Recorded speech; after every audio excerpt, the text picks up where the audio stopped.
Hello friends, मी प्रज्ञा तुम्हा सर्वांचं स्वागत करते आपल्या कलेक्टर गुरुच्या या ऑनलाईन प्लॅटफॉर्मवरती. आजचं आपलं हे 75 नंबरचं लेक्चर आहे, ज्याच्यामध्ये आज आपण डिस्कस करणार आहोत लास्ट लेक्चरला जो करंट इलेक्ट्रिसिटी टॉपिक स्टार्ट केलेला होता. त्या टॉपिकमध्ये आपण पोटेन्शियल डिफरन्सपर्यंतचा प्रत्येक पार्ट अगदी व्यवस्थितपणे पाहिलेला होता. स्टार्ट करणार आहोत आज आपण रेजिस्टन्सपासून आणि रेजिस्टिव्हिटीपासून. रेजिस्टन्स म्हणजे आपण म्हणतो रोधकता.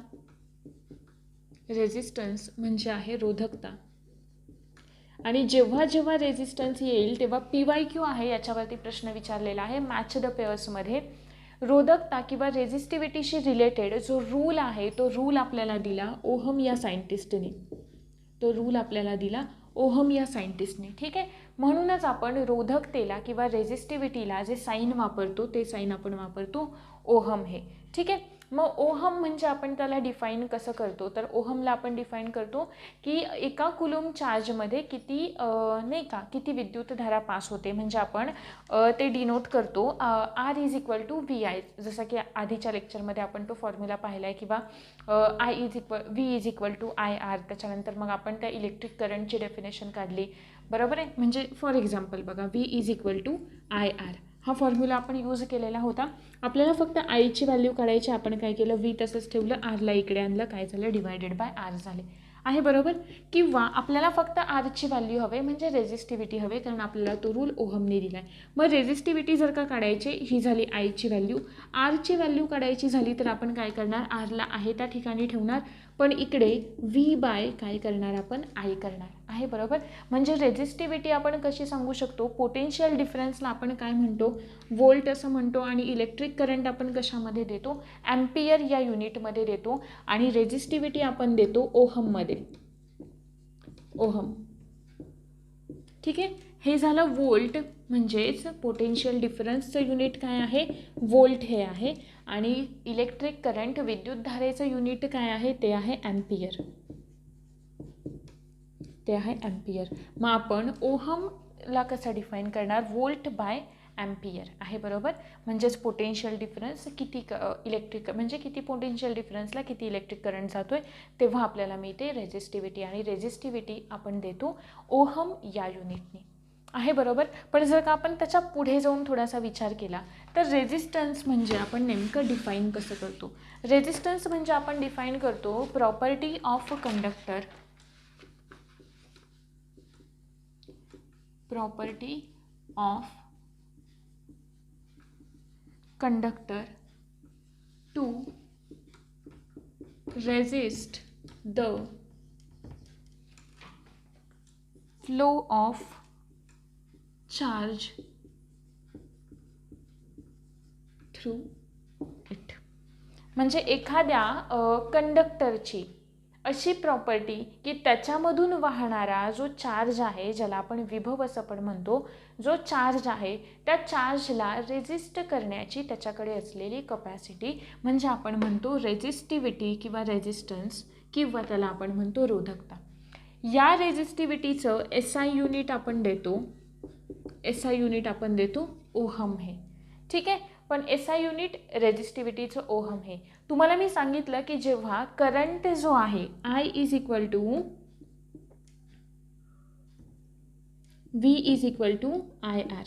आहे, बरोबर.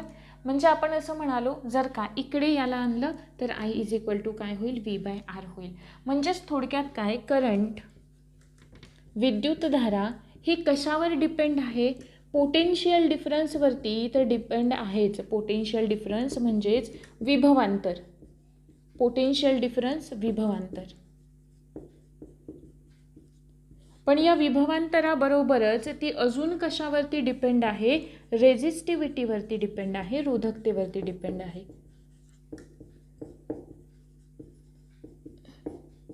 रोधकता याच्यावर सुद्धा डिपेंड आहे. हे 2 मुद्दे इथे क्लिअर झाले आणि हे आपण ऑलरेडी आधीच्या लेक्चरमध्ये पण पाहिलेलं होतं, पण आपण रेजिस्टन्स रेजिस्टिव्हिटी पुन्हा सुरू करतोय, त्याच्या आधारावर आपल्याला बघायचे, म्हणून हे मी इथे व्यवस्थितपणे एक्सप्लेन केलं.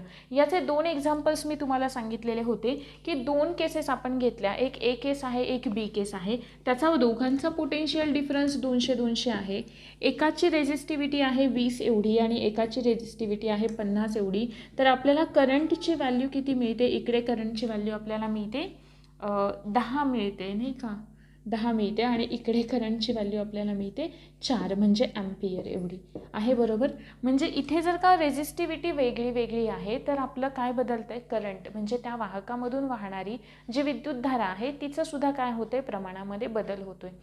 या 2 गोष्टी आपण पाहिल्या. या रेजिस्टिव्हिटीला अजून 2 इम्पॉर्टंट टर्म्स आपण पाहिलेल्या होत्या. एक होतं ओहम मीटर आणि दुसरं होतं रिओस्टॅट असं होतं. रिओस्टॅट जे होतं ते डिरेक्शनसुद्धा सांगतं आहे आणि त्याचबरोबर जी काही व्हॅल्यू आहे त्या इलेक्ट्रिक रेजिस्टन्सची व्हॅल्यू आहे ते सुद्धा आपल्याला सांगतं आणि ओहम मीटर हे फक्त आपल्याला इलेक्ट्रिक रेजिस्टन्सची व्हॅल्यू सांगतं आहे. बरोबर. म्हणजे विद्युत रोधकतेची व्हॅल्यू आपल्याला सांगतं ओहम मीटर. त्यानंतरचा पॉईंट आहे की रेजिस्टन्स आणि रेजिस्टिव्हिटी या दोघांमधला जो डिफरन्स आहे तो आपण कसा किंवा त्यांच्यामध्ये जो काही प्रत्येक वाहकाचा रोध आणि त्याची रोधकता, ठीक आहे. मग हा जो काही एखाद्या वाहकाची रोधकता म्हणजे एखादं मटेरियल आहे, मग त्याची रेजिस्टिव्हिटी काय असेल तर त्याचा एक चार्ट छानसा तुम्हाला NCERTमध्ये दिला आहे आय थिंक, की त्याच्यामध्ये त्यांनी मेटल्सची जी रेजिस्टिव्हिटी असते, धातूंची असणारी जी रेजिस्टिव्हिटी आहे ती कशी असते? कमी असते, ठीक आहे. धातूंची असणारी कमी असते. नंतर ॲलॉईज जे असतात, ॲलॉईज म्हणजे धातू अधिक धातू किंवा धातू अधिक अधातू, ठीक आहे, यांचं मिश्रण जे असतं धातूंचं मिश्रण, त्यांची जी रेजिस्टिव्हिटी असते ती कशी असते? जास्त असते, मेटल्सपेक्षा जास्त असते. म्हणून इन जनरल आपण सुद्धा या अलॉईजचा वापर एखादे नाही का, जसं की पुढे आपल्याला जेव्हा आपण हिटिंग इफेक्ट समजावून घेऊ तेव्हा ते मी एक्सप्लेन करते. अलॉईजचा वापर केला जातो एक रेजिस्टन्स म्हणून, की ठीक आहे, किंवा रेजिस्टर म्हणून वापर केला जातो अलॉईजचा. त्यानंतरचा पुढचा मुद्दा आहे की ही जी रेजिस्टिव्हिटी आहे किंवा हा जो रेजिस्टन्स आहे, ही जी रोधकता आहे ती 3 गोष्टींवरती डिपेंड असते, ठीक आहे. त्या 3 गोष्टी आपण एका रूलच्या फॉर्मॅटमध्ये सुद्धा पाहू शकतो. सगळ्यात पहिला मुद्दा येतो की ही जी रेजिस्टिव्हिटी आहे ती रेजिस्टिव्हिटी आपण रो या लेटरनी डिनोट करतो. कोणत्या लेटरनी डिनोट करतो? रो या लेटरनी. मग आपल्याला जर का हे एक्सप्लेन करायचं झालं कशाच्या आधारावर डिपेंड असते? थोडक्यात बघा, एखादं मेटल आहे, हे मेटल आपण घेतलं, याच्यामधून फ्री इलेक्ट्रॉन पास होणार आहेत, याच्यामधून फ्री इलेक्ट्रॉन पास होणार आहेत. इथे मध्ये मध्ये काय आहेत? ॲटम्स आहेत. इथे मध्ये मध्ये काय आहेत? ॲटम्स आहेत. मग जेव्हा हा इलेक्ट्रॉनला आपण पोटेन्शियल डिफरन्स प्रोव्हाइड करू तेव्हा काय होणार आहे? निगेटिव्ह चार्जकडे जाईल, तो रिपेल होईल, ते पुढे पडायला सुरुवात करतील. म्हणजेच काय तर त्यांच्यामधून करंट पास व्हायला सुरुवात होईल. पण ते पुढे जाताना यांच्यावरती आदळतात, पुन्हा यांच्यावर आदळतात, पुन्हा मागे असलेल्या ॲटमवर येतील, पुन्हा आदळतील. म्हणजे हा काय झाला? रेजिस्टन्स झाला, त्यांना असलेला अडथळा झाला. मग या मेटलची रेजिस्टिव्हिटी प्रत्येक मेटलची काय असते? वेगळी असते आहे. बरोबर. मग हे जे काही मेटल आहे या मेटलची असलेली रेजिस्टिव्हिटी ही कशाच्या आधारावर असेल? सगळ्यात महत्त्वाचं, हे मेटल जेवढं मोठं आहे, म्हणजे या मेटलची लेंथ जेवढी मोठी आहे, याची लेंथ जेवढी मोठी असेल तेवढी त्याच्यामध्ये येणाऱ्या ॲटम्सची संख्यासुद्धा काय असेल? जास्त असेल. तेवढ्या त्याच्यामध्ये असणाऱ्या ॲटम्सची संख्यासुद्धा काय असेल? जास्त असेल आहे. बरोबर. मग मी असं म्हणू शकते का ॲटम्सची संख्या जास्त, अणूंची संख्या जास्त म्हणजे रेजिस्टन्स किंवा रोची व्हॅल्यूसुद्धा जास्त, रेजिस्टिव्हिटीसुद्धा जास्त. मग मला सांगा दोन्ही बाजू एकमेकांना कशा आहेत? प्रपोर्शनल आहेत. मग मी लिहिताना असं लिहू शकते का की R is directly proportional to L. L म्हणजे लेंथ, लांबी. कोणाची लांबी? की जो कंडक्टर आपण इथे वापरतोय, जो वाहक आपण इथे वापरतोय त्याची लांबी आहे. बरोबर. त्याला कशी आहे? डिरेक्टली प्रपोर्शनल आहे. म्हणजे जेवढा तुमचा कंडक्टरची लांबी जास्त तेवढी रेजिस्टिव्हिटी जास्त, तेवढी रोधकता जास्त, तेवढा त्याला अडथळा जास्त, ठीक आहे ना. म्हणजे फॉर एक्झाम्पल आपण कुठून तरी चाललेलो आहे, तर जर का दूर जायचं आहे तर आपल्याला स्टॉप जास्त लागतील, अर्थात आहे स्टॉप जास्त लागतील. कमी थोडं जवळच्या अंतरावर जायचं आहे, कमी ठिकाणी आपल्याला थांबावं लागेल जर आपण बसनी वगैरे प्रवास करतो. जस्ट फॉर एक्झाम्पल म्हणून सांगते मी तुम्हाला. लक्षात आलं असेल होप्स तुमच्या की जेवढा लेंथ जास्त आहे तेवढी त्याच्यामध्ये ॲटम्सची संख्या वाढत जाईल. ॲटम्सची संख्या वाढते म्हणजे हे आदळणार आहेत, जास्त ॲटमवरती आदळत आहेत म्हणजे त्यांना रेजिस्टन्स अडथळा जास्त आहे. म्हणून मी लिहिलं R is directly proportional to L आहे. बरोबर. आता नंतर मी असं म्हणते की एरिया, हे जे काही कंडक्टर आहे त्या कंडक्टरचा एरिया किती आहे, त्या एरियाला इन्व्हर्सली प्रोपोर्शनल असतात. मग मला सांगा, या मेटलमध्ये, एवढ्या लेंथच्या मेटलमध्ये ॲटम्सची संख्या एक ठराविक आहे, ठीक आहे. पण याची जर का एरिया आपण वाढवला, क्षेत्रफळ जर का याचं आपण वाढवलं, तर या मेटल्समध्ये किंवा या ॲटम्समध्ये, मेटलमध्ये असलेल्या अणूंमध्ये स्पेससुद्धा काय होणार आहे, वाढणार आहे याच्यासारखा आहे. बरोबर. मी याचाच इथे काय केला, एरिया वाढवला. एरिया वाढवल्यानंतर अडथळा कमी झाला का, येस कमी झाला, अडथळा कमी झाला. मग मी असं लिहू शकते का, R is inversely proportional to A. R is inversely proportional to A. आता या दोघांना मी एकत्र केलं. आर म्हणजे काय आहे, रेझिस्टिव्हिटी किंवा रोधकता. या दोघांना मी एकत्र केलं आणि दोघांना बघा, हे इकडे एकत्रित करून मी लिहिलं, R is directly proportional to L and inversely proportional to area. Area, A for area, क्षेत्रफळ.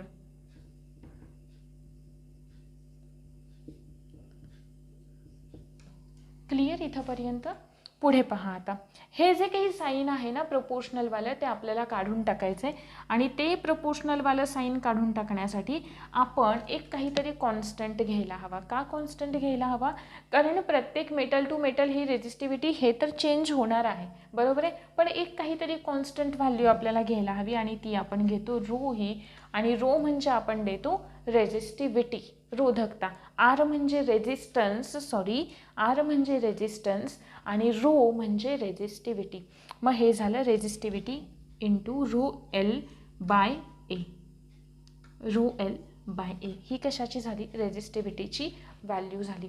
मग मला सांगा, रोमध्ये बदल जर का आपल्याला करायचा झाला, फक्त रोची व्हॅल्यू काढायची, तर काय करणार आपण. आत्ता आपल्याला काय मिळालंय, R is equal to rho L by A. मला फक्त रो काढायचं आहे. काय करणार मी, याला इकडेच ठेवलं,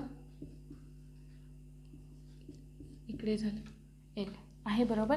मग ही जी काही रोधकता आहे ती कशावरती डिपेंड आहे, किंवा जो रेझिस्टन्स आहे, रेझिस्टिव्हिटी आहे, ती कशावर डिपेंड आहे, एरियावरती, त्याच्या लेंथवरती आणि त्याच्या रेझिस्टन्सवरती. म्हणजे ते जे काही कंडक्टर आहे त्याचा रेझिस्टन्स किती आहे. मग अलॉईजचा रेझिस्टन्स हा कसा असतो, नेहमी जास्त असतो. क्लिअर हा इथंपर्यंत मुद्दा. त्याच्यानंतर ना आपण जेव्हा पुढचा जो पॉईंट आहे तो पॉईंट आहे आपला अजून फॉर एक्झाम्पल नाही का, जर का आपण 2 मेटल्स घेतले तर 2 मेटल्समध्ये असणारी जी रेझिस्टिव्हिटी असते, म्हणजे 2 सारखे मेटल घेतले, कॉपर आहे, त्यांच्यामध्ये असणारी सारखीच असणार आहे. 2 वेगळे घेतले तर त्यांच्यामध्ये काय होणार आहे, बदलणार आहे. पण ते सुद्धा डिपेंड करतं की आपण तिकडे कोणत्या प्रकारचा व्होल्टमीटर काय वापरतोय किंवा काय त्याच्यावरती, ठीक आहे. एवढं काही आपल्याला ते डीपमध्ये पुढे जाऊन विचारणार नाही आहेत, पण तरीसुद्धा ठीक आहे. हा झाला रेझिस्टिव्हिटीचा पार्ट. त्याच्यानंतर पुढे येतोय या रेझिस्टिव्हिटीवरती डिपेंड सिरीज कनेक्शन आपण कोणत्या प्रकारचं वापरतो. 2 प्रकारचे कनेक्शन्स असतात, सिरीज कनेक्शन आणि दुसरं येतं पॅरलल कनेक्शन.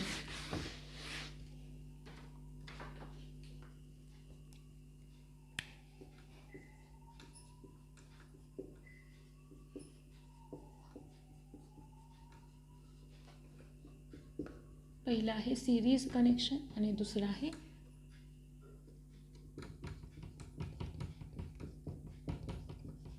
Parallel connection. ठीक आहे. सिरीज कनेक्शनमध्ये आपण काय करतो की जो काही आपला इलेक्ट्रिक करंट आहे किंवा याच्यामध्ये आपण फॉर एक्झाम्पल जोडणी, ठीक आहे, रोधांची जोडणी. सिरीज कनेक्शन कशाशी रिलेटेड असतं, तर रोधांच्या जोडणीशी रिलेटेड. रोध म्हणजे रेझिस्टन्स, रोधांची जोडणी. आहे इथंपर्यंत क्लिअर? फॉर एक्झाम्पल बघा, सिरीज कनेक्शन म्हणजे हे अशा पद्धतीचं कनेक्शन आलं.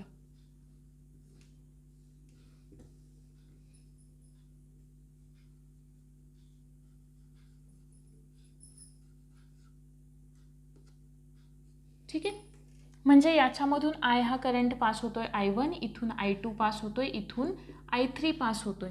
इथे याची रेझिस्टिव्हिटी आहे R1, याची आहे R2 आणि याची आहे R3. हे झालं सिरीज कनेक्शन आहे, बरोबर. पुढे जेव्हा मी पॅरलल कनेक्शन म्हणते ना, तेव्हा पॅरलल कनेक्शनमध्ये काहीसं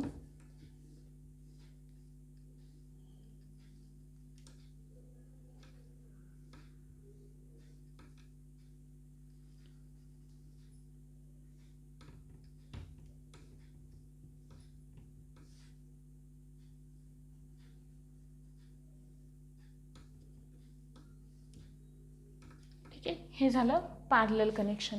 या पॅरलल कनेक्शनला पुढे आपण खाली इकडे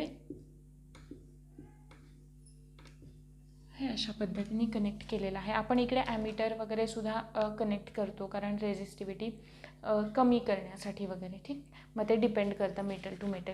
हे जे काही एक्सर जोडणी आहे रोधांची, याच्यामध्ये आपण या सिरीज कनेक्शनमध्ये एक्सर जोडणी याला म्हणतो, याला आपण समांतर जोडणी असं म्हणतो.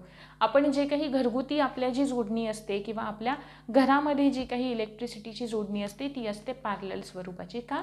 कारण जेव्हा सिरीज कनेक्शनमध्ये आपण हे रेझिस्टन्स जोडतोय तेव्हा बघा, इथे जर का आपण एखादा या फर्स्ट याच्यामध्ये एखादा आपण बल्ब कनेक्ट केलेला आहे, इथे आपण दुसरा कनेक्ट केला आणि इथे आपण तिसरा कनेक्ट केला, तर यांना पुढे काय होतंय, रेझिस्टन्स जास्त निर्माण होतो, नाही का. रेझिस्टन्स इथे जास्त निर्माण होतो. सो मग यांच्यामध्ये जी बल्बची प्रखरता असते ना, किंवा जी काही लाईटची इंटेन्सिटी असते तिथे पेटणाऱ्या, ती कशी असते, कमी असते ॲज अ कम्पेअर्ड टू यांच्यापेक्षा. यांच्याकडे जरी एखाद्या यावरच्या सर्किटमधला ब्रेक झाला ना, तरी खालचे दोन चालू राहत आहेत. पण इथे काय होतं, यातला एक जरी झालं कनेक्शन, यातला ब्रेक झालं, तरी पुढचे दोन्ही सुद्धा बंद होत आहेत. का? कारण हे काय करतायत, सिरीजमध्ये जोडलेले आहेत आणि हे कसे आहेत, पॅरलल कनेक्शनमध्ये जोडलेले आहेत. मग आता यांच्यामध्ये जेव्हा आपल्याला एक व्हॅल्यू काढायची असते, याच्यावरती प्रॉब्लेम पण आलेले होते, पण फार सोपे आहेत. फक्त डिरेक्ट फॉर्म्युला लक्षात ठेवला तरी पण चालेल. आपण काढतोय यांच्यामधला पोटेन्शियल डिफरन्स. पोटेन्शियल डिफरन्स म्हणजे आपण काढतो IR. I1 R1 हा झाला V1. V2 आपण कसा काढणार, I2 R2. V3 आपण कसा काढणार, I3 R3 आहे, बरोबर. यांचा सगळ्यांचा एकत्र काढायचं आहे, सम ऑफ पोटेन्शियल डिफरन्स. म्हणजे आपण काढला VS काढताना काय करणार आपण, V1 plus V2 plus V3 आहे, बरोबर. काय व्हॅल्यू आहे याची, VS म्हणजेच काय असणार आहे बघा, V1ची व्हॅल्यू म्हणजेच IVS असेल.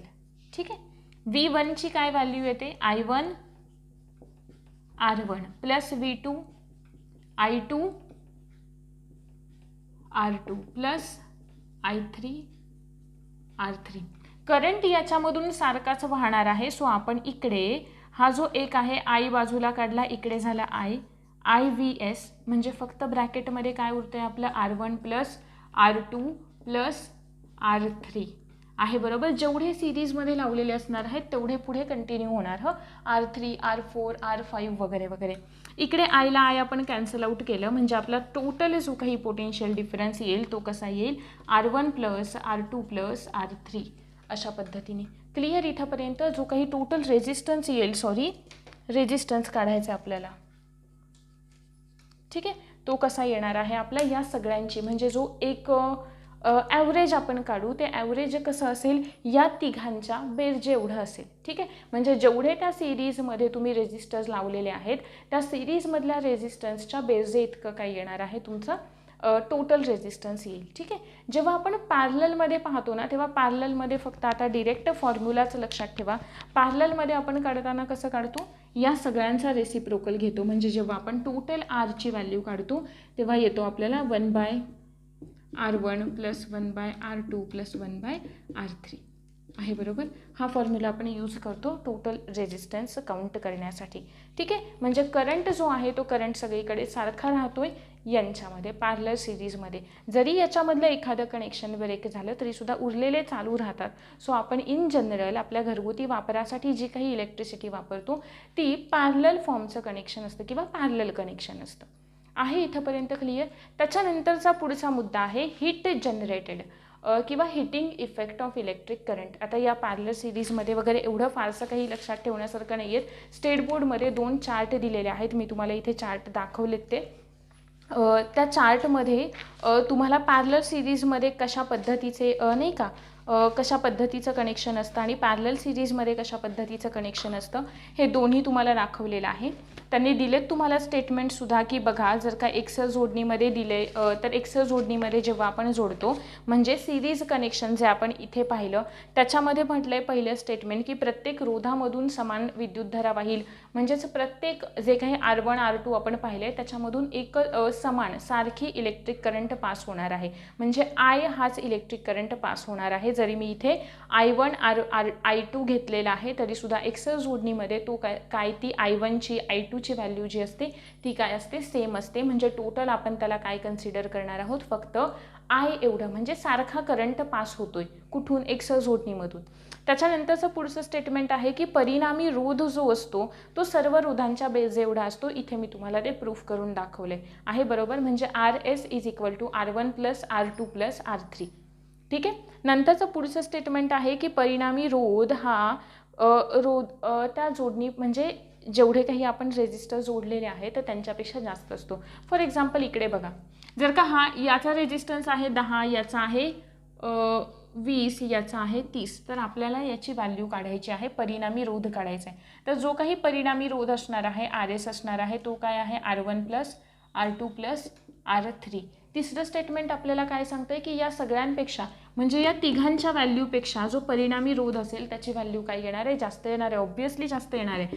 R1ची व्हॅल्यू आहे 10 R2ची आहे 20 आणि याची आहे 30. किती येणार 60 आहे बरोबर. म्हणजे या तिघांच्या व्हॅल्यूपेक्षा ही जी व्हॅल्यू आहे आपली ती कशी आहे जास्त आहे.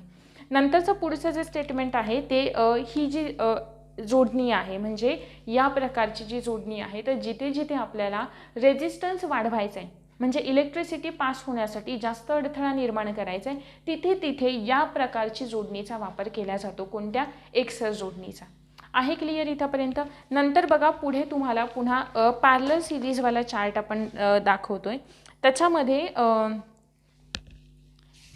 पॅरलल सिरीजमध्ये परत तुम्हाला सेम याच पद्धतीचे जे पॉईंट्स आता आपण पाहिले इथे डिस्कस केले त्याच पद्धतीचे पॉईंट्स दिलेले आहेत ते व्यवस्थित वाचायचे. स्टेटमेंटच्या फॉर्ममध्ये तुम्हाला ते विचारू शकतात की ज्याच्यातलं पहिलं स्टेटमेंट आहे की जो काही परिणामी रोध असतो तो यांच्या व्यस्तांकाच्या बेस एवढा असतो म्हणजे जे मी इथे फॉर्म्युला दाखवला आहे तोच आहे. नंतर त्यांनी असं म्हटलं आहे की प्रत्येक रोधातून वाहणारी विद्युतधारा ही काय असते त्याच्या व्यस्त प्रमाणामध्ये असते.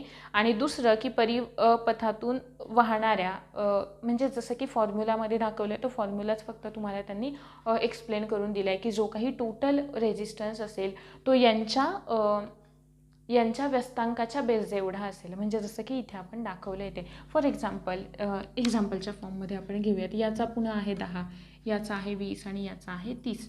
ठीक आहे. तर यांच्या जो काही परिणामी रोध येईल RS येईल ती व्हॅल्यू काय येणार आहे 10 + 20 प्लस याच्यावर एक प्रॉब्लेमसुद्धा आलेला होता याच पद्धतीचा याच फॉर्म्युलावरती आणि 30.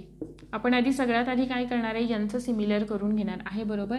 30 × म्हणजे जे काही छेद आहे तो सारखा करून घेणार. 30 × 2 करणार म्हणजे याला किती करावं लागेल 3 आणि याला किती करावं लागेल 6 आहे बरोबर. म्हणजे 60 हा सेम झाला. इथे सुद्धा वरती 6 आणि इथे सुद्धा वरती 3 आणि इथे सुद्धा वरती 2 मल्टिप्लाय करावं लागणार. म्हणजे 6 × 1 = 6 प्लस 3 × 1 3 प्लस 2 × 1 2 बेखेबे नाही का 6 आणि 3 9 × 2 11/60. आता ही व्हॅल्यू थोडीशी वेगळी येते पण जस्ट नाही का आहे ना बरोबर. 3 × 2 = 6 60 3 × 2 = 6 6 1 6 60 बरोबर आली. पण जे यांची जी काही व्हॅल्यू येईल ना, समजा इथे आपली आली 10 आली ना, तर हा जो काही परिणाम रोध असेल ती व्हॅल्यू कोणाची असेल, याची असेल. आता इथे ते आपलं याच्यामध्ये जाईल नाही का, पॉईंट्समध्ये जाईल, पण ती व्हॅल्यू त्याची असेल. ठीक आहे, अशा पद्धतीने हे लक्षात ठेवायचं. आणि तेच आपल्याला त्यांनी इथे सांगितलेलं आहे. अजून एक मुद्दा की हे जे काही आहेत ना, ते जास्त यांची लाईटची इंटेन्सिटी जी असते, म्हणजे इथे आपण एखादा बल्ब लावलेला आहे, इथे एखादा बल्ब लावला आहे, इथे एखादा बल्ब लावला आहे, तर तिघेसुद्धा समान पद्धतीने काय करतील, त्यांचा जो काही प्रकाश असेल तो तिघांचासुद्धा सारख्या पद्धतीचा असेल. इकडे काय असणार आहे, कमी जास्त असं असणार आहे. एक बंद पडला सगळे बंद, इकडे एखादा बंद पडला तरी उरलेले चालू राहू शकतात. ठीक आहे, हा आहे पॅरलल सिरीजचा उपयोग. त्याच्यानंतर पुढे मी तुम्हाला अजून एक चार्ट दाखवला आहे, ज्या चार्टमध्ये त्यांनी आपल्याला काही सिम्बॉल्स दिलेले आहेत. या सिम्बॉल्सवरती सुद्धा आपल्याला एक दोनदा विचारलेले आहेत प्रश्न. सो जे काही फिजिक्स केमिस्ट्रीचे टॉपिक आहे, मी तुम्हाला वारंवार तेच सांगत आले की तुम्ही चार्ट्सवरती फोकस जास्त करा, कारण चार्ट्समध्ये तुम्हाला सायंटिस्ट विचारतात आणि फिजिक्स केमिस्ट्रीला सायंटिस्ट विचारण्याचे चान्सेस जास्त असतात. हे एकदा पाहून घ्या. तुम्ही रेफर करतच असाल स्टेट बोर्ड, सो त्याच्यामुळे तुमच्याकडे हा डाटा नक्की असेलच. की त्याच्यामध्ये सगळ्यात पहिल्यांदा तुम्हाला दाखवलेत त्यांनी की बॅटरी आहे किंवा सेल आहे, त्याचं चिन्ह काय आहे, त्याचं सिम्बॉल काय आहे, त्याचा यूज काय होतोय, असं ते सगळं दिलेलं आहे. मॅच द पेअर्सला विचारण्याचे चान्सेस जास्त असतात. किंवा आपल्याला नाही का एखादी इकडे राईट साईडला ए देतात, पुढे बी देतात आणि याच्यामधली कोणती चुकीची आहे हे ओळखायला. सो हे पाठ करून ठेवा. ठीक आहे, नंतर आपण बघूयात की heating effect of electric current. Heating effect of electric करंटमध्ये ना एक सगळ्यात महत्त्वाचा पॉईंट आहे बघा, कशा पद्धतीने आपण heating effect of electric current explain करतो.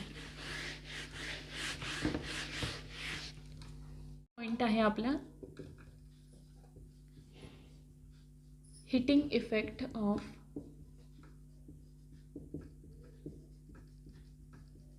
Electric current. Heating effect of electric करंटमध्ये काय बघायचे, आत्तापर्यंत आपण काय शिकलो, इलेक्ट्रिक करंट शिकलो. इलेक्ट्रिक करंट म्हणजे काय म्हणालो आपण, की एखादं कंडक्टर आहे. कंडक्टर म्हणजे आपण कोणत्या टर्म्समध्ये बघितलं त्याला, मेटॅलिक कंडक्टरच्या टर्म्समध्ये त्याला आपण पाहिलं, मेटॅलिक कंडक्टर्सच्या टर्ममध्ये. या कंडक्टरमधून काय पास होतोय, इलेक्ट्रिक करंट पास होतोय, विद्युत धारा वाहते, इलेक्ट्रिक करंट पास होतोय. इलेक्ट्रिक करंट कसा पास होतोय, चार्जेसच्या फॉर्ममध्ये पास होतोय. चार्जेस कोणते, फ्री इलेक्ट्रॉन्सवाले. चार्जेस कोणते, फ्री इलेक्ट्रॉनवाले, म्हणजे हे आहेत ॲटम, हे आहेत ॲटम, इकडे आहेत काही फ्री इलेक्ट्रॉन्स आणि हे फ्री इलेक्ट्रॉन्स पुढे जात आहेत. जेव्हा आपण यांना काय प्रोव्हाइड करतोय, जेव्हा आपण यांना प्रोव्हाइड करतोय पोटेन्शियल डिफरन्स. आहे क्लिअर इथंपर्यंत. निगेटिव्ह इकडे जाणार आहे, हा झाला पॉझिटिव्ह. दाखवताना आपण पॉझिटिव्ह टू निगेटिव्ह दाखवतो, पण ॲक्च्युली करंट पास कसा होतो, निगेटिव्हकडून पॉझिटिव्हकडे. म्हणजे हे इलेक्ट्रॉन्सना हा निगेटिव्ह चार्ज मिळाला ना, की हे काय होतात, रिपेल होतात, इथून पळायला सुरुवात करतात, पुढे जातात, पुढे पास होतात. पण पुढे जाताना काय होतं, याच्यावरती काय होतात, या ॲटम्सवरती काय होतात, आदळतात. म्हणजे जसं की आपण बंदुकीतून सोडलेल्या गोळीचं एक्झाम्पल घेतला, तर बंदूक कशी काढायची, ठीक आहे. त्याच्यामधून एखादी गोळी सुटली आणि ती जर का जाऊन एखाद्या मटेरियलवरती आदळली आहे, बरोबर, ती जाऊन एखाद्या मटेरियलवरती आदळली, काय होणार आहे, आपल्याला तिथे थोडीशी लाईट एनर्जी दिसते, थोडीशी आपल्याला त्याचं ते पुढचं टोक आहे ते गरम झालेलं वाटतं, ती गोळी गरम झालेली वाटते, नाही का. आता आपण एवढं नाही बघितलं, पण ते तसं होतं. का होतं, त्यालाच आपण म्हणतो heating effect of electric current. पण जसं मी तुम्हाला हे एक्झाम्पल दिलं ना, या एक्झाम्पलमध्ये सुद्धा काय होतं, हीट एनर्जी प्रोड्यूस होते, नाही का, हीट एनर्जी प्रोड्यूस होते. सेम का प्रोड्यूस होते, हे जाऊन पुढच्या जेव्हा त्या बंदुकीतून निघालेली जी गोळी आहे ती कशावर तरी आदळती आहे, तेव्हा तिथे काय प्रोड्यूस होते, आदळल्यानंतर हीट प्रोड्यूस होते. सेम तीच कंडिशन या मेटॅलिक कंडक्टरमध्ये होते. जेव्हा हे इलेक्ट्रॉन या पुढच्या फ्री इलेक्ट्रॉन ॲटमवरती जाऊन आढळतात ना, तेव्हा इथे सुद्धा काय तयार होते, हीट जनरेट होते. काय जनरेट होते? हीट, उष्णता जनरेट होते, उष्णता निर्माण होते. आणि या उष्णतेलाच आपण काय म्हणतो, heating effect of electric current. म्हणजे इलेक्ट्रिक करंट पास व्हायला लागल्याच्या नंतर इलेक्ट्रॉन जेव्हा ॲटम्सवरती आदळतील तेव्हा आदळल्यानंतर म्हणजे तिथे फार जास्त ऊर्जा आहे, बरोबर आहे. आणि law of conservation of energy,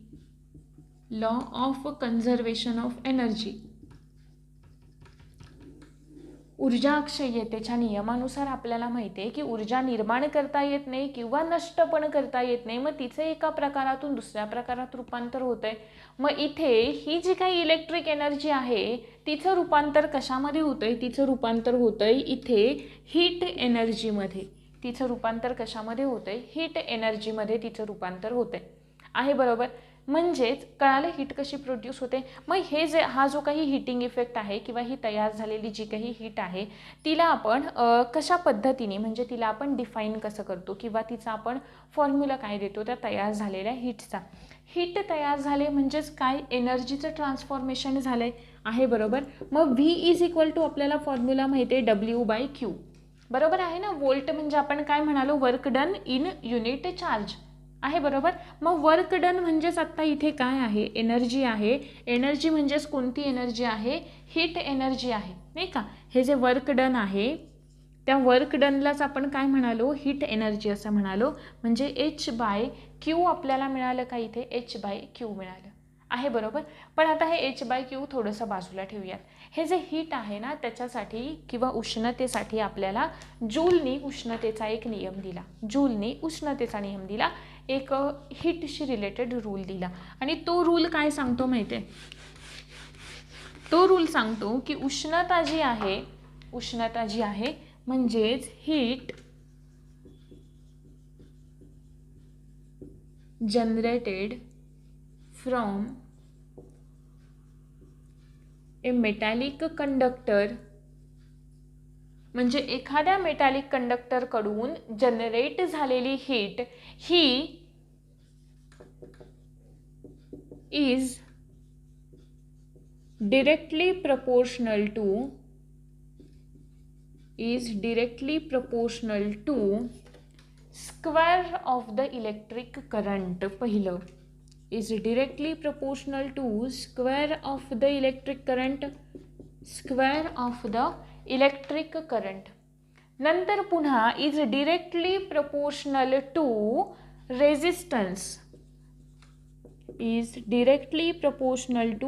resistance, म्हणजे जेवढा रेजिस्टन्स जास्त, जेवढ्या जणांवरती जास्त जाऊन आदळेल तेवढे हीट जास्त प्रोड्यूस होईल, म्हणून डिरेक्टली प्रपोर्शनल, ठीक आहे.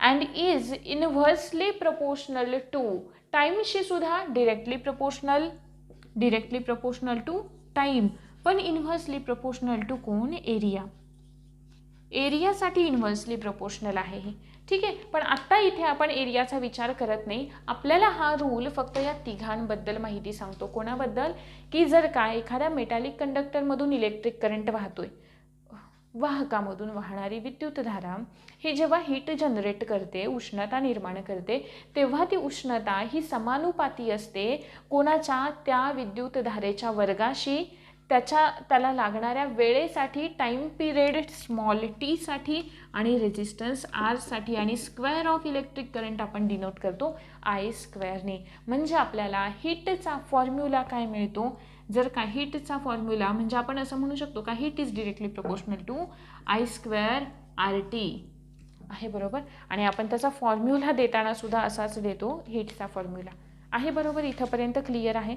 नंतरचा पॉईंट पहा, पुढचा, ज्याच्यामध्ये आपण हा जो काही याचे ॲप्लिकेशन्स, म्हणजे हा जो हीटिंग इफेक्ट ऑफ लाईट आहे त्याचा ठीक आहे. हा होता आपला जूलचा हीटशी रिलेटेड नियम, ठीक आहे. म्हणजे ज्याच्यामध्ये त्यांनी सांगितलं की एखाद्या मेटॅलिक कंडक्टरमधून प्रोड्यूस झालेली जी काही हीट आहे किंवा इलेक्ट्रिसिटी पास होते, आणि ती इलेक्ट्रिसिटी पास होताना जे हीट प्रोड्यूस होते किंवा जी उष्णता निर्माण होते ती त्याच्या विद्युतधारेच्या वर्गाशी, त्यानंतर त्याला असलेल्या रोधकतेशी आणि लागणाऱ्या वेळेशी काय असते, समानुपाती असते. मग आपण हीटचा फॉर्म्युला असाही देतो, H=I²RT आहे. बरोबर. I म्हणजे करंट, R रेझिस्टिव्हिटी आणि T म्हणजे लागलेला कालावधी किंवा वेळ. ठीक आहे. मग हा जो हीटिंग इफेक्ट आहे, त्या हीटिंग इफेक्टचे ॲप्लिकेशन्स कोणते कोणते आहेत, म्हणजे आपण त्याचा वापर कुठे कुठे करतो. हीटिंग इफेक्टचा आपण वापर कुठे कुठे करतो. साधा आणि सोपं एक्झाम्पल आहे की आपल्या घरामध्ये आपण जो काही बल्ब असतो नाही का, आता एवढी प्रॉपर डायग्राम मला ते बल्बची येणार नाही, पण तरीही बघा नाही का,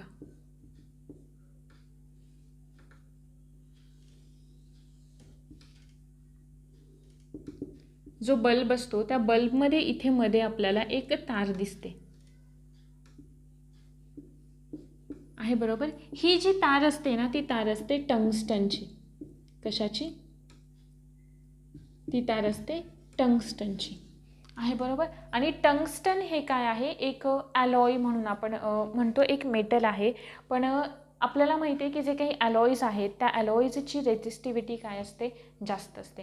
आता साधी एक गोष्ट आहे, इथे आपण काय करतोय, याची काय करतोय, लेंथ वाढवतोय. मग आपण रेझिस्टिव्हिटीचा एक फॉर्म्युला बघितलेला होता. कोणता वाला? रेझिस्टिव्हिटी R=ρL/A पाहिला होता फॉर्म्युला. आपण काय करतोय, इथे रेझिस्टिव्हिटी लेंथ काय करतोय, या तारेची वाढवतोय. तारेची लेंथ वाढवतोय म्हणजे रेझिस्टिव्हिटी सुद्धा काय होणार आहे, वाढणार आहे. लेंथ वाढवली म्हणजे त्याची रोधकता, अडथळा सुद्धा काय होईल, वाढेल. एरिया म्हणजे ही तार अतिशय बारीक असते, म्हणजे आपण त्याचा एरिया कमी करतोय म्हणजे सुद्धा रेझिस्टिव्हिटी काय होणार आहे, एरिया कमी केला, क्षेत्रफळ कमी केलं म्हणजे सुद्धा रेझिस्टिव्हिटी काय होते, वाढते आहे. बरोबर. आता बघा, रेझिस्टिव्हिटी वाढली म्हणजे याच्यामधून जेव्हा ती पास होईल तेव्हा इथे मेटल्स जास्त ॲटम आले, अडथळा वाढला की फ्री इलेक्ट्रॉन याच्यामधून पास होताना ठिकठिकाणी जाऊन काय होतील, आदळतील. मग जिथे जिथे जाऊन आदळतील तिथे तिथे काय तयार होणार आहे, रेझिस्टिव्हिटी जास्त, अडथळा जास्त, म्हणजे निर्माण होणारी हीटसुद्धा काय असेल, जास्त असणार आहे. बरोबर. रेझिस्टिव्हिटी जास्त, निर्माण होणारी हीट जास्त. मग या हीट एनर्जीचंच कन्व्हर्जन कशामध्ये होतं, लाईटमध्ये होतं. म्हणून तो बल्ब आपल्याला पेटलेला दिसतो नाही का. या हीट एनर्जीचंच कन्व्हर्जन कशामध्ये होतं, लाईट एनर्जीमध्ये. पहिलं ॲप्लिकेशन क्लिअर इथंपर्यंत. दुसरं ॲप्लिकेशन, आपण आपल्या घरामध्ये जे फ्यूज वापरतो नाही का, फ्यूज क्लिअर नाही, आपण टंगस्टनची तार वापरतो. लांबी वाढवली की रेझिस्टन्स वाढला, एरिया याचा कमी केला, रेझिस्टन्स वाढला की काय होतं, हीटसुद्धा वाढली. हीट वाढली की हीट एनर्जीचं कन्व्हर्जन कशामध्ये झालं, लाईट एनर्जीचं. ऊर्जा निर्माण करता येत नाही, नष्ट करता येत नाही, फक्त एका प्रकारातून दुसऱ्या प्रकारात. इथे हीट या प्रकारामधून कोणत्या प्रकारामध्ये, लाईट या प्रकारामध्ये. क्लिअर मुद्दा. नंतरचा बघा एक एक्झाम्पल, आपल्या घरामध्ये जे आपण फ्यूज वापरतो ना, फ्यूज जर का त्याचे तुम्ही ओपन असं केलं तर आपल्याला दिसतं की इकडे असं जे काही असती ना ती त्याच्या इकडे अशा दोन अशा एक चकत्या असलेल्या दिसतात आपल्याला मेटलच्या आहे. बरोबर. त्या ज्या मेटलच्या चकत्या असतात आणि एक दुसरा इकडे असतो ज्याच्यामध्ये आपल्याला तो फ्यूज फिट करायचा असतो. इकडच्या याच्यामध्ये हा आपल्याला फिट करायचा आहे. पण याच्यामधून ना आपण एक तार सोडलेली असते जिला आपण वितळ तार असं पण म्हणतो किंवा मेल्टिंग वायर असं पण म्हणतो. मग इकडे काय होतं, इकडे जेव्हा जास्त करंट येतोय आहे. बरोबर. करंट जास्त येतोय, व्होल्टेज जास्त प्रोव्हाइड झालं, पोटेन्शियल डिफरन्स जास्त झालं. बरोबर आहे ना. मग जेवढा पोटेन्शियल डिफरन्स जास्त असेल करंटसुद्धा तेवढाच जास्त असणार आहे.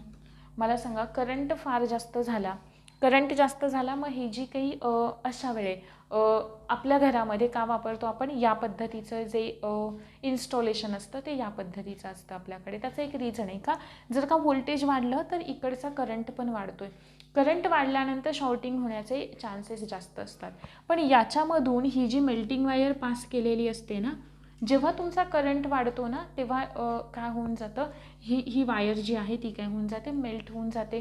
सो मग कनेक्शन काय होतं, ब्रेक होतं. सो मग काही शॉर्टिंग वगैरे होण्याचे जे काही चान्सेस असतात ते आपोआप कमी होऊन जातात. सो अशा प्रकारचं स्ट्रक्चर आपण इकडे या फ्यूजमध्ये वापरतो. त्यानंतर अजून एक application heating effect of lights पुढचं आहे. सगळ्यात बेस्ट एक्झाम्पल म्हणजे आयर्न, इस्त्रीमध्ये आपण बघतो आपण नाही का, अर्थात तिथे तशी सोय केलेली असते की आपल्याला करंट नाही लागणार, पण याच्यामध्ये ना असे 3 इन्स्ट्रुमेंट असतात. तर पहिलं म्हणजे एक कॉईल वापरलेली असते, ठीक आहे, एक कॉईल वापरलेली असते, जी कॉईल कशाची असते, नायक्रोमची असते. कशाची असते, नायक्रोम, म्हणजे जिकडे निकेल आणि क्रोमियम असे 2 धातू वापरलेले असतात.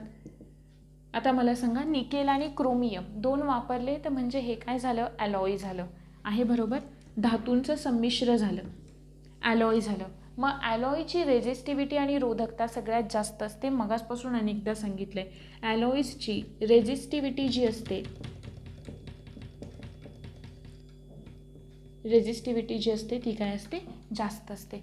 मग हे काय करणार आहे, त्या इलेक्ट्रिक करंटला आणि याच्यामधून आतमध्ये असलेली जी तार सोडलेली असते ना, त्या तारेची लेंथ वाढवलेली असते. आपला फॉर्म्युला काय आहे, बाय ए. मग ह्या ज्या तारेचं ना अशा पद्धतीने कॉइलिंग झालेलं असतं. तुम्ही बघा, इन जनरल आपण ज्या तारा वापरतो त्यांचं हे अशा पद्धतीचं कॉइलिंग झालेलं असतं.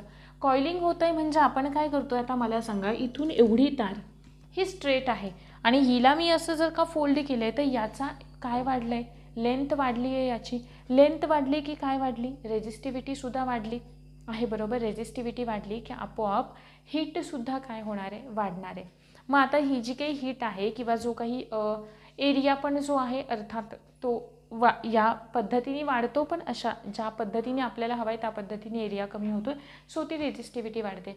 रेझिस्टिव्हिटी वाढल्याच्या नंतर त्याची काय होते, हीटसुद्धा वाढते, पण त्याच्यामधून करंटसुद्धा तेवढाच पास होतोय, नाही का, करंट पण तेवढाच पास होतोय. मग ही नायक्रोमची तार सोडून एक ना काही अशा प्रकारचं बघा ना एक स्ट्रक्चर असतं आपल्या इस्त्रीमध्ये बसवलेलं. जर का ती ओपन करून कधी पाहिलीत तर असे एक चकतीसारखं फ्लॅट असं एक स्ट्रक्चर बसवलेलं असतं आणि ते कशाचं असतं, त्याला आपण मायका असं म्हणतो. काय म्हणतो, मायका. आणि हे जे आहे ना ते एक गुड कंडक्टर ऑफ हीट आहे. मायका हे काय आहे, good conductor of heat. Good conductor of heat म्हणजे उष्णतेचं सुवाहक आहे. पण त्याचबरोबर मायका हे bad conductor of, mica is bad conductor of electricity. Bad conductor of electricity म्हणूनच इस्त्री जी आहे ती आपल्याला तापते, तिच्यामध्ये हीट प्रोड्यूस होते आणि त्याच्यामुळे आपण ते प्रेस करू शकतो. क्लिअर इथंपर्यंत. पहिलं म्हणजे ही नायक्रोमची जी काही वायर आहे ती, त्याच्यानंतर मायका की जे गुड कंडक्टर ऑफ हीट आहे आणि बॅड कंडक्टर ऑफ इलेक्ट्रिसिटी आहे, आणि त्याच्यानंतर जे काही नॉर्मल स्ट्रक्चर असतं ते हीट पुन्हा त्या कपड्यांवर आणण्यासाठी ते स्ट्रक्चर काही पुढचं आपल्याला गरजेचं नाही आहे. आपल्या पॉईंटशी रिलेटेड कळालं, दॅट्स तेवढं इनफ आहे आपल्यासाठी. पुढचा जो पॉईंट आहे तो पॉईंट आहे पॉवर. ठीक आहे, त्याच्यासाठी एक वेगळं लेक्चर फक्त पॉवरसाठी घेण्याची गरज नाही आहे. एनर्जी आपण पहिल्यापासून शिकत आलो नाही का, कपॅसिटी टू डू वर्क वगैरे वगैरे. आता आपण बघूयात की पॉवर म्हणजे काय आहे, शक्ती.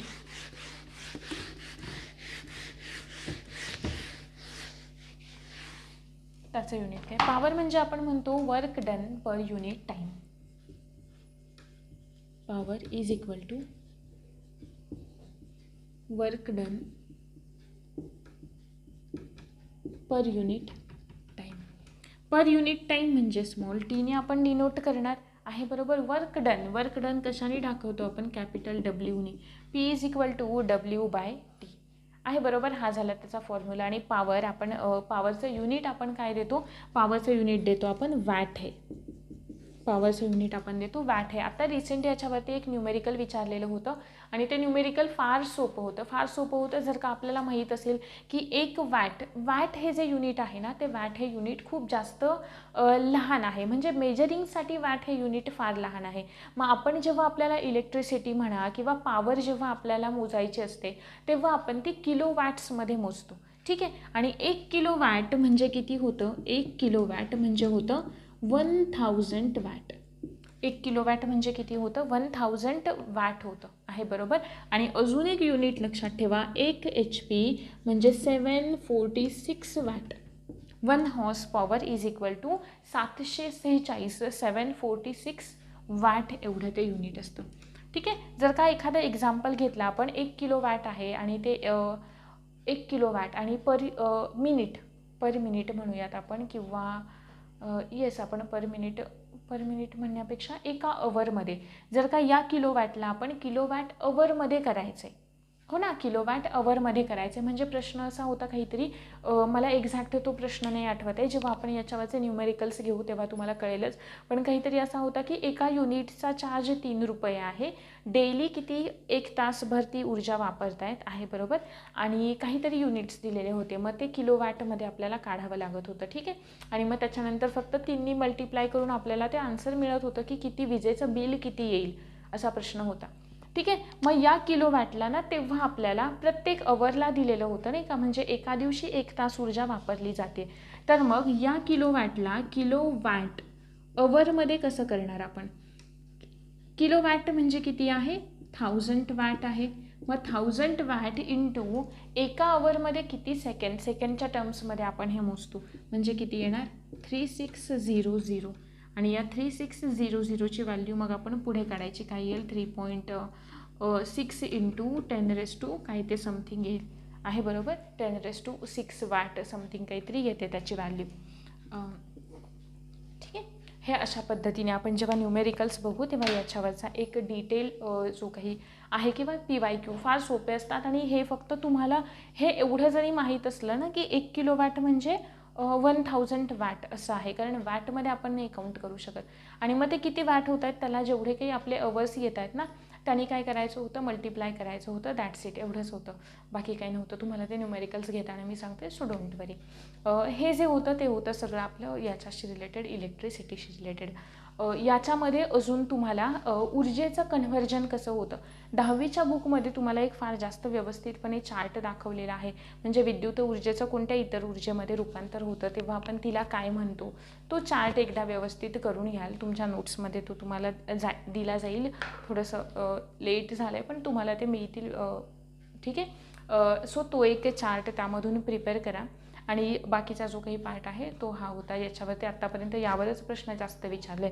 अजून एक महत्त्वाचा मुद्दा, घरामध्ये जे काही आपण इलेक्ट्रिसिटी यूज करतो त्या इलेक्ट्रिसिटीमध्ये आपल्याला 3 प्रकारच्या वायर्स असलेल्या पाहायला मिळतात नाही का, त्यातली पहिली जी असते तिला आपण म्हणतो वीजयुक्त तार, पहिलीला आपण म्हणतो वीजयुक्त तार, किंवा तिलाच आपण लाईव्ह वायर असं सुद्धा म्हणतो. दुसरी जी असते तिला आपण म्हणतो तटस्थ तार किंवा न्यूट्रल, आणि लास्टवाली जी आहे, या दोघांमधला जो डिफरन्स आहे ना तो इंडियामध्ये इन जनरल या दोघांमधला डिफरन्स किती कन्सिडर केला जातो, 220 वोल्ट, या दोघांमधलं जे विभवांतर आहे ते किती मेंटेन केलं जातं, 220 वोल्ट एवढं मेंटेन केलं जातं.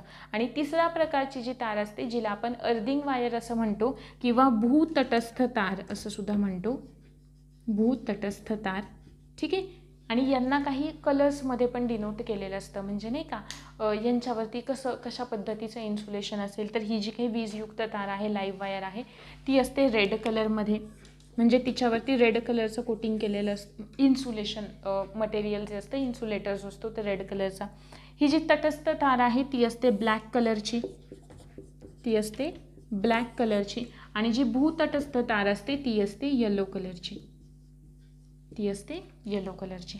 क्लिअर, इथंपर्यंत याचा एक व्यवस्थित असा चार्टसुद्धा तुम्हाला दिलेला आहे स्टेट बोर्डमध्ये. हा फार फॅक्च्युअल डाटा आहे, तो तुम्हाला माहीत पाहिजे, आणि हा जो काही पार्ट आहे तो आपण न्यूमेरिकल्समध्ये तर कव्हर करणारच आहोत, की जे PYQ आहेत ॲटलिस्ट तेवढे तरी न्यूमेरिकल्स आपण घेणार आहोत, ठीक आहे. याच्यासाठी फक्त तुम्ही प्रयत्न करा की फिजिक्स केमिस्ट्रीचे टॉपिक वाचताना जे काही हायलाईट करून ब्लॉक्स दिले जातात आपल्याला, ते ब्लॉक्स तुमच्याकडून मिस होणार नाहीत वाचायचे. मग त्यामध्ये सायंटिस्ट असेल किंवा इतर कोणताही डाटा असेल तो आपल्यासाठी खूप महत्त्वाचा असतो, कारण 1 लायनर क्वेश्चन हे सगळे जास्त चान्सेस असतात की त्या ब्लॉक्सवरती बनले जातील त्याचे, ठीक आहे. होप सो की हा जो काही पार्ट होता तो तुम्हाला समजलेला असेल. एकदा आपण कोणते कोणते फॉर्म्युले आपण पाहिले ते एकदा तुमच्याकडे ठेवा. बघा, सगळ्यात पहिल्यांदा आपण पाहिलं करंटचा फॉर्म्युला, I=Q/T, हा पहिला फॉर्म्युला, आणि करंटचं युनिट आपण दिलं SI युनिट ॲम्पियर. त्याच्यानंतर पुढचा फॉर्म्युला आपण पाहिला विभवांतराचा, पोटेन्शियल डिफरन्सचा. पोटेन्शियल डिफरन्स आपण काढलं W/Q आहे, बरोबर, work done per unit charge म्हणजे क्यू काय डिनोट करतो, चार्ज डिनोट करतो. त्याच्यानंतर आपण वोल्टचा दुसरा एक फॉर्म्युला मिळवला होता आपला V is equal to IR आहे, बरोबर. नंतर आपण पुढे गेलो, आपण रेझिस्टिव्हिटी पाहिलं. त्या रेझिस्टिव्हिटीमध्ये आपण सगळ्यात पहिला फॉर्म्युला पाहिला R is equal to ρL/A. नंतर आपण पाहिलं R इन सिरीजमधला किती होता तो, R1 plus R2 plus R3. नंतर आपण पाहिलं रेजिस्टन्स इन पॅरलल सिरीज कसा होता तो, 1/R1 प्लस 1/R2 आणि प्लस 1/R3. क्लिअर इथंपर्यंत. ह्या झाला दुसरा फॉर्म्युला. नंतर हीट जनरेटेडमध्ये आपण फॉर्म्युला पाहिला हीटिंग इफेक्टमध्ये, H is equal to I² RT. हा एक फॉर्म्युला आपण पाहिला, I² RT. यालाच आपण जूल्स लॉ असं सुद्धा म्हणतो. जूल्स लॉ काय सांगितलं, H हा डिरेक्टली प्रपोर्शनल असतो स्क्वेअर ऑफ करंट, त्यानंतर टाईम आणि नंतर रेजिस्टन्स. आणि नंतर आपण पॉवरचा फॉर्म्युला बघितला, P is equal to power is equal to work done per unit time. Work done म्हणजे आपण सांगितलं W/T. आणि या W/Tलाच आपण अजून एका फॉर्ममध्ये सुद्धा डिनोट करू शकतो, E/T. W म्हणजेच काय असते आपली एनर्जी, आणि एनर्जी/T. किंवा अजून पॉवरचा फॉर्म्युला लक्षात ठेवा की जर आपल्याला या व्हॅल्यू वर्क डनची व्हॅल्यू वगैरे दिलेली नसेल तर पॉवरसाठी अजून आपण एक फॉर्म्युला वापरतो, तो आहे I²R. ठीक आहे. म्हणजे आपल्याला करंट दिला आहे आणि रेजिस्टन्स दिला आणि पॉवर काढायचे, तर आपण हा फॉर्म्युला यूज करू शकतो त्याच्यासाठी. ठीक आहे. हे होते काही महत्त्वाचे फॉर्म्युले. आणि हे होप सो की हे ठेवा तुमच्याकडे फॉर्म्युले, कारण जेव्हा आपण न्यूमेरिकल्स बघू किंवा ॲटलिस्ट तुम्ही वाचलेले असतील तरी तुम्हाला माहीत पाहिजे की आपल्याला पॉवर काढायची, आपल्याला पॉवरची डेफिनेशन माहिती आहे. मग वर्क डन काढता येत नाही आहे, पण त्यांनी जर का आपल्याला करंट आणि रेजिस्टन्स दिला आहे तर या फॉर्म्युल्यावरून सुद्धा आपण पॉवर काढू शकतो. ठीक आहे ना. आणि हे इतर काही फॉर्म्युले याच्यावरती ऑलरेडी एकदा प्रश्न येऊन गेला आहे, सो नीट व्यवस्थित लक्षात ठेवा. होप सो हा जो काही पार्ट होता इलेक्ट्रिक करंटचा तो तुम्हाला व्यवस्थित क्लिअर झालेला असेल. फार जास्त जो काही फॅक्च्युअल डाटा आहे तो सगळा तुम्ही प्रिपेअर करणार आहात तुमच्या स्टेट बोर्ड्समधून. त्यातले चार्ट्स जसं की मी सांगितलं वारंवार की ब्लॉक्समध्ये असलेल्या मिस करू नका. याच्या पुढचा जो काही येणारा पार्ट असेल तो आपण येणाऱ्या नेक्स्ट लेक्चरमध्ये घेणार आहोत. Thank you very much.